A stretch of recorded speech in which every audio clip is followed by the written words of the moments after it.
ខ្ញុំមានវីដេអូចែករំលែកមួយដល់បងប្អូនទាំងអស់ដែលនិយមធ្វើវីដេអូបាទដើម្បីបង្ហោះចូល YouTube ហើយជាពិសេសគឺបងប្អូនដែលចូលចិត្ត generate video ជាមួយនឹងកម្មវិធី AI ផ្សេងៗហើយវានៅតែជាប់ logo ដែលជាក្រុមហ៊ុននោះយើងអត់ដឹងថា remove បែបម៉េចបាទយក logo watermark នឹងចេញបែបម៉េចណាឥឡូវនេះខ្ញុំមានកម្មវិធី free មួយកម្មវិធីហ្នឹងគឺល្អមែនតើបាទ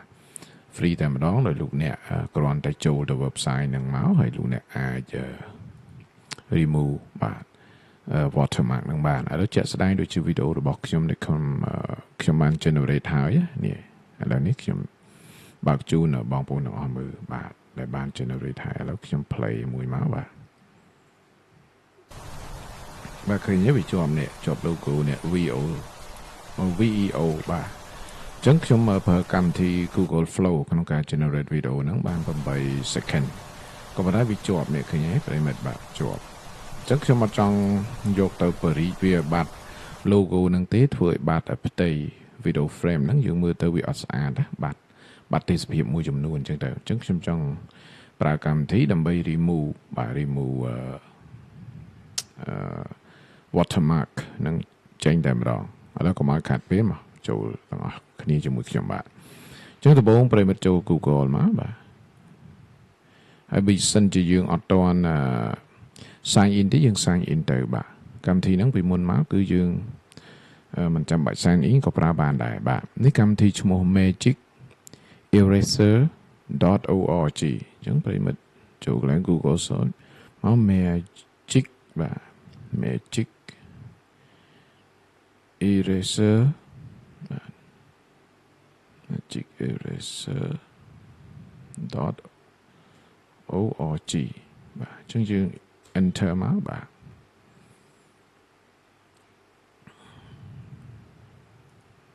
ជាស្រ័យបាទអត់បានអញ្ចឹងខ្ញុំវាយខ្ញុំយក magic eraser ចេញមកបាទនេះយើងវាយអញ្ចឹងក៏បានដែរបាទយើងវាយ comment តិចវាឲ្យនេះបាទបងប្អូនចូលមកបងប្អូនឃើញនេះវាដាក់ magic eraser free object remove online អញ្ចឹងយើង click វាមកអញ្ចឹងប្រិយមិត្តទាំងអស់ចង់ remove ហ្នឹង remove watermark ហ្នឹងចេញពីរូបភាពឬក៏ចេញពីវីដេអូបើវីដេអូនេះ select video tool នេះបាទឃើញទេនេះហើយមានពាក្យថា video watermark remove hot អញ្ចឹងកំពុងតែផ្ទុះល្បីខ្លាំងបាទអានេះ AI image editor យើងអាច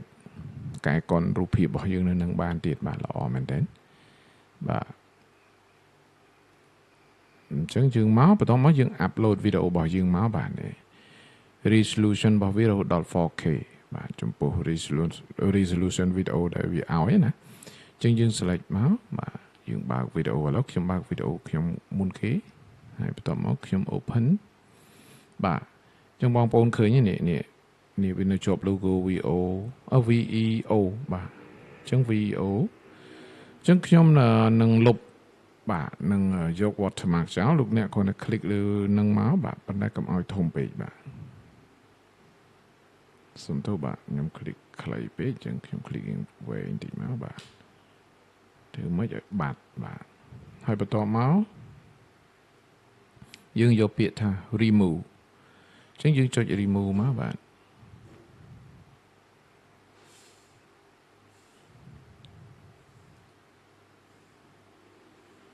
អូខេនេះអត់ទេបាទបាត់វិញអញ្ចឹងខ្ញុំចុច remove ហើយអញ្ចឹងយើងរងចាំបន្តិចមកបាទ